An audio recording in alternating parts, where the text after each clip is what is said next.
देश एक बहुत बड़े बवाल से जूझ रहा है। ये विवाद हर दिन और गहराता जा रहा है और जनता का गुस्सा सड़कों पर साफ दिखाई दे रहा है। हाई कोर्ट के जज यशवंत वर्मा पर शक के बादल मंडरा रहे हैं। उनके खिलाफ गंभीर आरोप लगाए गए हैं जो न्यायपालिका की साख पर सवाल खड़े कर रहे हैं। उनके घर से काफी सारा कैश बरामद हुआ है। ये कैश कहां से आया और इसका क्या मकसद था, ये अभी तक स्पष्ट नहीं हो पाया है। ये घटना जो 14 और 15 मार्च को हुई, एक हफ्ते बाद सामने आई। मीडिया ने इसे उजागर किया और तब से यह मामला सुर्खियों में है। तब से सवाल उठ रहे हैं। न्यायपालिका की ईमानदारी पर सवालिया निशान लग गया है।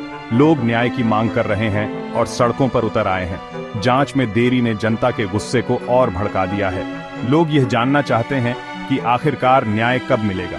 घटना सार्वजनिक हुए 1 महीना हो गया है, लेकिन अभी तक कोई ठोस कदम नहीं उठाया गया है। फिर भी जज के खिलाफ कोई FIR दर्ज नहीं हुई है। यह निष्क्रियता जनता के बीच निराशा और अविश्वास को बढ़ा रही है। इस निष्क्रियता ने संभावित दखलंदाजी और पारदर्शिता की कमी के बारे में गंभीर चिंताएं पैदा कर दी हैं। लोग सोच रहे हैं कि क्या न्यायपालिका में कोई अंदरूनी खेल चल रहा है। इस घटना ने न्याय देने वाली संस्था में जनता के विश्वास को हिला दिया है। लोग अब न्यायपालिका की निष्पक्षता पर सवाल उठा रहे हैं। न्यायपालिका, जिसे संविधान का रक्षक माना जाता है, विश्वसनीयता के संकट का सामना कर रही है।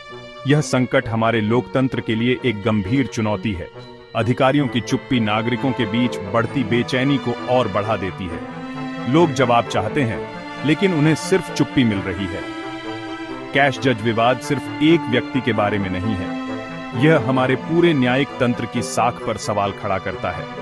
यह जवाबदेही, पारदर्शिता और लोकतंत्र के भीतर शक्ति के नाजुक संतुलन के बारे में एक बड़ी बहस का प्रतिनिधित्व करता है। यह विवाद हमारे लोकतंत्र की जड़ों को हिला रहा है।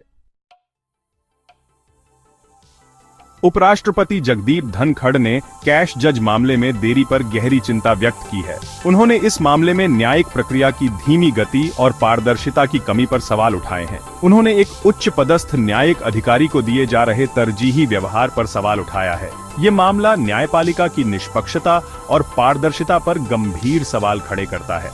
धनखड़ ने इस मामले से निपटने के तरीके और आम नागरिकों पर इसी तरह के आरोप लगने पर उनके साथ किए जाने वाले व्यवहार के बीच के अंतर को उजागर किया। उन्होंने कहा कि न्यायिक प्रणाली में समानता और निष्पक्षता होनी चाहिए। उपराष्ट्रपति की चिंताएं जनता की भावनाओं से मेल खाती हैं। लोग न्याय की मांग कर रहे हैं और न्यायपालिका की निष्पक्षता पर सवाल उठा रहे हैं। अन्याय की भावना साफ दिख रही है। लोग महसूस कर रहे हैं कि न्याय के अलग अलग मानक हैं, एक ताकतवर लोगों के लिए और दूसरा आम नागरिक के लिए। यह धारणा कि न्याय के अलग अलग मानक हैं, एक ताकतवर लोगों के लिए और दूसरा आम नागरिक के लिए, बेहद परेशान करने वाली है। ये न्याय प्रणाली की विश्वसनीयता को कमजोर करता है। धनखड़ ने मामले की जांच के लिए 3 जजों की कमेटी बनाने की भी आलोचना की है। उन्होंने कहा कि यह कदम न्यायपालिका की निष्पक्षता पर सवाल खड़े करता है। उनका तर्क है कि ऐसी जांच कार्यपालिका के दायरे में आती है, न्यायपालिका के नहीं।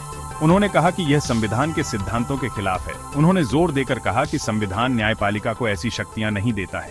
ये शक्तियों के बंटवारे के सिद्धांत का उल्लंघन है। ये शक्तियों के बंटवारे और हितों के टकराव की संभावना के बारे में गंभीर सवाल उठाता है। यह सुनिश्चित करना महत्वपूर्ण है कि कोई भी शाखा अपने संवैधानिक जनादेश से अधिक न हो। उपराष्ट्रपति के रुख ने न्यायिक अधिकार की सीमाओं के बारे में बहस छेड़ दी है। यह बहस न्यायपालिका की भूमिका और उसकी सीमाओं पर केंद्रित है। इसने सरकार की विभिन्न शाखाओं की भूमिकाओं के बीच स्पष्ट सीमांकन की आवश्यकता को सामने लाया है। यह सीमांकन लोकतंत्र की मजबूती के लिए आवश्यक है। यह जवाबदेही सुनिश्चित करने और किसी भी एक शाखा को अपने संवैधानिक जनादेश से अधिक होने से रोकने के लिए महत्वपूर्ण है। यह लोकतंत्र की नींव को मजबूत करता है। भाग 3, संवैधानिक सीमाएं, न्यायपालिका और कार्यपालिका फोकस में। भाग 4, न्यायिक अतिक्रमण या उचित प्रक्रिया, तर्कों का विश्लेषण। भाग 5, कानून के शासन को कायम रखना, भारतीय लोकतंत्र के लिए एक महत्वपूर्ण और कठिन परीक्षा।